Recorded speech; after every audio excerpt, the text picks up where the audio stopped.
ইমাম হাসান 2 লঞ্চটি কিছুক্ষণ আগে ঢাকায় এসেছে চাঁদপুর থেকে।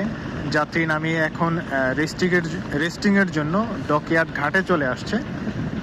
বিশাল বড় লঞ্চ, এটার জন্য আমি নৌকাতে আছি, নৌকাটাও পারে যেতে পারতেছে না। এই দেখেন লঞ্চটা অনেক বড়। ভাই আমার খুব কষ্ট করতেছে নৌকাটাকে পারে নেওয়ার জন্য।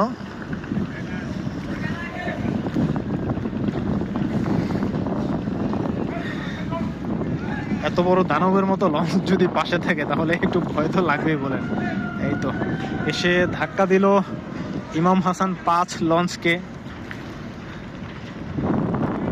পাশে একটা ট্রলার থাকার কারণে লঞ্চটা ভিড়তে পারতেছে না। 2টা লঞ্চ পাশাপাশি একসাথে রেস্টিংয়ে থাকবে।